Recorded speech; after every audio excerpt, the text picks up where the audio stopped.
Hey, what's going on? Aaron Murray here with the Players Lounge, and we're back at Agora. Make sure you check it out on Airbnb if you need a place to stay downtown. And also, big shout out to Kanga Coolers, TPL 2023. That's the code. Hit it down below. Man, when I'm going golfing this summer, I can really put like 12 beers, which I can't drink a lot of beers, but if I did have 12 beers, no ice needed. They stay cool the entire time on the lake, all that good stuff. So make sure you check it out. The link below. All right. I love quarterbacks. I love when I get quarterbacks on the show. Brock Vandagriff, a friend of the show, is with us once again today. Brock, man, thanks for jumping on with us. Yes, sir. Thank you for having me. What's the plan for May? Can you like mentally relax and physically relax? I know you're a big guy, you like the bench press, but Yes, can you sir. take a couple days off though? Yes, sir. So normally, And we're counting sirs again. This is like an ongoing from the previous show, so if you haven't seen it, go watch the first show. We have like a countdown of how many times I get called sir. we so normally after spring practice, I won't throw for a week or two, just kind of let my arm rest, and because spring's pretty intensive, you get a lot of reps and stuff, and then my brain, as far as like mental capacity, I'm still watching some film here and there, but kind of giving that a break too, and but I won't really be able to calm down until probably about May 5th or 6th when my exams will be done. Yeah. Yes, Were you sir. watching film the other day when I was at the Butts? Is that where I see you leaving? Because I didn't know the quarterback room was all the way over there. Yes, sir. It's near the old sports medicine room. Yes, I mean, sir. I literally just walking around. Of course, he's in there watching film, getting after it, which I absolutely love. It's all about that film grind. Heck yeah. When you watch film, like say the spring game, how many times? Because I'm so bad. I used to watch so much tape, especially myself. Like I was so Yes, meticulous. How much are you grinding through that? How tough are you on yourself? So mainly like so I had to break a few bad habits just from high school. Like you're watching yourself and you're making highlight tapes and stuff, and if it was a bad play, I'd remember, oh yeah, this play's probably coming up, skip. But just being able to just be tough on yourself, like all the way down to mechanics, like knowing like, hey, am I giving this away if I fake clap like this, or does my fake claps look like my real claps, and just kind of just a deep dive into like a self-study of just mechanics, like is my footwork good, is my throw motion good, do I change when I throw to the left or to the right, and just areas of work, and on defense, just stuff that gives things away. It's basically, because with how I'm learning now is basically there's always pre-snap keys, and you finding those and being able to get you in something that's going to be beneficial to the offense has been something I've been working on, and I think I did pretty well on this spring, but need to improve on that some more. What was Bobo's biggest thing with you? You know, new eyes. It's always good to get a new Yes. set of eyes in there, and he's big fundamentals from my time. Is he still like that with you guys? And like I said, what was his one or two things of wisdom he wanted you to work on in those 15 days? So his main thing, which we worked on a little bit, just throwing on our own and doing stuff with players only type deals, stuff like that I was carrying into effect, was just finding a medium between, hey, are you running out because maybe you felt some push, or did you need to take a step right or take a step left? Like, it's not being too extreme with my pocket movements. Yeah. And like I said earlier, like I can get away with that stuff in high school. That DN, he's not running 4.4 like the dudes are in college and in the SEC. So just being able to find that medium of, hey, maybe I can slide right one step and still deliver this ball instead of rolling out and maybe still make a play. Yeah. But I mean, making sure I'm not setting too deep was another thing. Yeah. Like I would set and just kind of stay there, kind of stationary, but Get your stuff in the pocket. correct, yes, sir. So you're setting your landmark, and then you're going up at least a yard or two, and that builds the pocket and helps your tackles out. Yeah. I tell you what, talking to you, you're like Bobo's son. You Yes, sound sir. like you. I know Mike loves you 100%. Your personality is perfect for him. Did you two get along pretty well though? Yes, sir. We Coach Bobo likes to fish a lot, and so we've been sending some pictures back and forth. Always tease him. You're his dream quarterback. I am not his dream quarterback. Yes, sir. I'm from Tampa, Florida, and I don't fish. So he's like, "Who the hell are you, kid?" I've been kidding him because he used a whopper plopper, which is like, I mean, it's basically extinct, a top water bait. But he always sends me the whopper plopper strikes again, and he keeps catching them right and left. And he's fishing that stock place behind his house over there. But we go back and forth with that, so it's been a good relationship so far. Have you fished with him? No, sir. I haven't been that good enough to get an invite. Dang, Yes, Bobo, sir. what the hell are we doing? Hey, Coach Bobo, invite your quarterback fishing. Come on, I'll even go with. We'll do a fishing trip with old quarterbacks who don't know how to fish and ones that do know how to fish. heck yeah. So, all right, well, I want to get into obviously the big talk was the quarterback competition. It's ongoing. And in this world, people are surprised when guys stick around. Like everyone's so surprised that Carson stuck around for as long as he is. And before we get into all that, I want to talk about being happy where you are. I feel like not enough people realize that. Like sometimes people are just really happy where they are. What does Georgia mean to you, UGA? So I think being able for guys to stick around and stuff like that. You see it all the time at all different positions, especially at Georgia. And I think it just goes to show like the product of the program and just that everywhere around the country is going to say like, yeah, this place is like family. They're going to tell you that on every recruiting visit. But when you come to Georgia, when you see it firsthand, like you're loved here by everyone. And one thing I'll get into is like my freshman year, I wasn't like struggling with my identity, but I was just like, man, like I couldn't sleep at night. Like I was just thinking about football so much, like rerunning plays in my mind, and it's just. I've grown in my faith a lot, and God has me exactly where I believe He wants me to be right now. And so just growing in that and being able to just be strong in that, know who I am, that at the end of the day, like you're still loved by God, like your identity is found in Christ. And just if you had a bad practice, like I'd carry it home with me and stuff. And sitting at the table with Bowers and Chambliss said, well, man, how'd you do today? Oh, good, fine. And just learning to flush that. Like, hey, after I go watch film after practice, after that, you had a great day or a bad day, just whatever. Not letting stuff carry over and build over, because at the end of the day, if you have a bad throw in the game, you're going to have to learn to get over that and flush that as well. Yeah, 100%. I don't want to use the word frustrating, but you're good enough to start almost anywhere in the country. You are. And you the improvements that I saw in the spring and we all saw in the game especially, it's like, man, that kid is, all of you are talented. Like this is, I would say, the most talented quarterback room Georgia's ever had.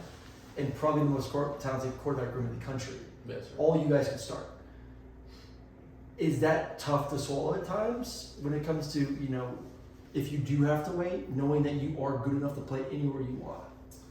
I feel like I never really look at it like that. I always feel like as if I look at myself and when I'm taking notes and doing whatever that I'm not there yet. Like my first couple months, every 6 months, I'd call my dad and say, man, I got it all. I figured it out. I can do this. And then you learn more and you're like, God, well, I'm not even close to where I need to be.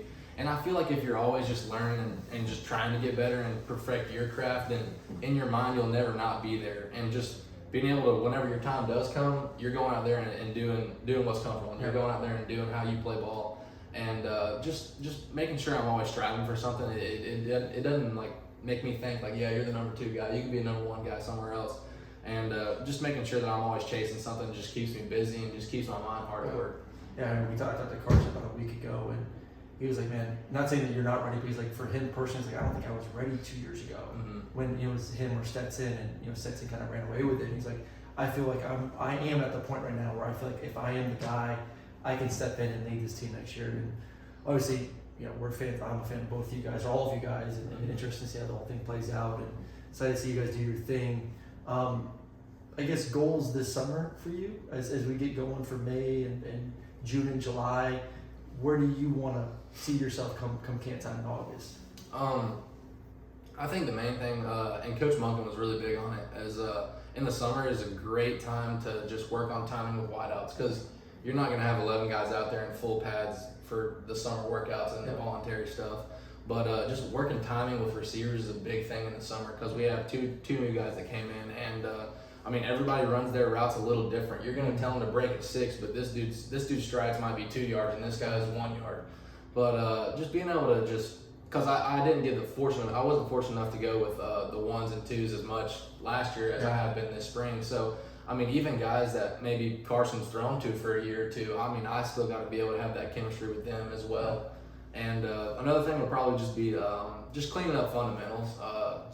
At times, if I freak out a little bit, my mechanics won't go as smoothly as they should go, which decreases accuracy as a result. But just making sure that everything looks pretty similar whenever I'm throwing the football, whether that's someone here, and just making throws, like little adjustments in the pocket, like I was talking about earlier. I think I'm pretty good on the run. But in the game of football in the SEC, that you're not always going to be able to get on the run. And if you do, then great, be able to make a throw. But I think taking a step right, taking a step left, and still delivering a strike is pretty important. All right, give me your favorite drill. Is it bag drills? Is it cone drills? Like, what is your Bobo drill? Yeah, give us the top Bobo drill for what you're working on. Break it down. Give us a visual. So probably the top Bobo drill for me is they have these bean bags and stuff. It's 4 or 5 bean bags, and they're on a knee or whatever, and you catch the snap, and they toss bean bags around. And so based on where the bean bag is, you're either gonna have to run to it, get around it, or you're gonna have to slide to it and get like one step to it, and then you're keeping your eyes downfield and you're feeling the bag. Yes. So being able to do that is a big thing for me, because in high school, sometimes your dude, in college, sometimes your dude gets beat. Like, and I'm kind of worried a little bit. The heads up block. Or watch out block. Yeah. Yes, sir. And so then we make a throw after the 4th or 5th bag, but just making sure I stay compact and under control in the pocket. We were doing that same drill 10 years ago. I bet, yes. Hey, you know what? Sometimes the oldies are the goodies. Don't go too far away from them. You brought up Stetson, and I was going to ask that, and I'm glad you hit on it. Of getting more reps is obviously great because it's hard with the other guys in there. But this is going to air next week, so this is post-draft. So hopefully Stetson does get drafted here in the next round or two. What is an NFL team going to get with Stetson Bennett? With Stetson, they're just going to get somebody that just. I think we talked about him earlier. Just a magical dude. Like when the lights come on, when the stage is set, whatever, he's gonna go out there and he's gonna ball out. Yeah. And I think that's just one thing that is just an attribute to him. And something I can take a page out of his book in is the dude never really got rattled. Yeah. And you can bring up examples where we're down in games, whatever, things didn't go his way. He was the same dude, steady keeled, even keeled the entire time. And they're going to get a leader in the locker room, and I think that's important at the quarterback position, and it's kind of overlooked nowadays, is because, we're not in huddles. People aren't looking you in the eyes and telling you to play as much, and he's going to demand respect from his teammates, which I think is important, and just an overall pretty crafty ball player. He is very, very crafty and sneaky with that football in his hand. All right, last one before we get to a fun one. Obviously, the Eagles drafted 4 Georgia players in the past 2 drafts. Yeah. You got the face, and we've talked about this before in a previous show about your favorite moments going against that defense in practice and how tough it is. Oh yeah. How awesome is it to see? It makes sense, but how awesome is it to see one team saying, yeah, that team is really good on defense. Why not just bring them over here to Philadelphia? I think they were probably a little shocked whenever they got to get Nolan that late in the draft. Jalen at 9-2? Correct. Yeah. They were shocked with both their picks, I believe. And it just goes to show just the hard work, and they know that these guys are going to come in here and they're going to work. And that's just a tribute to Georgia, whether that's the strength staff, they're going to eat right, that's the nutrition staff, and they're going to play ball right. And, it's just a tribute to Coach Schumann and the stuff he's been able to do with them. And, I think it's awesome. I was talking to Smile today in the training room, and he was like, Eagles called me last night. He said, I got another year left. But, that pipeline's awesome. And I'm going to be an Eagles and a Ravens fan for Coach Monken, and then the freaking half the defense of the Dogs over there for the Eagles. It is literally Philadelphia Dogs up there in Philadelphia, the land of brotherly love. All right, fun one real quick. We're going to go rapid fire here. Okay. Real rapid fire. Give me your top 5 SEC quarterbacks of all time, starting with 1. Okay. So I'm going to say guys I've probably watched and experienced. So 1, probably Tim Tebow. 2, Cam Newton. 3 is going to be Johnny Manziel. 4 would probably be 4 would probably be Stetson. And then 5, I don't know. Oh yeah, Joe Burrow. Oh my God, we not gonna Joe Burrow. You might want to switch him up. That was a rapid fire threw me off. Woo! Joe Burrow, number 5. It's a good list though. Those five. Burrow had the greatest season, I will say that. But I do agree with Tebow and Cam up there at 1 and 2. So all right. Well, that's Brock Vandagriff joining us. Appreciate you, man. Jump in. Have a great May. Yes, sir. Take some time. Get some fishing in. Maybe a little golf. Thank you. And we'll catch you this summer. Appreciate you, man. Thank you. That's the Players Lounge, and we will check you again next week for another edition. Make sure you go to playerslounge.io. Go get your account. We have the best content from the Georgia Bulldogs and many, many more teams added this summer.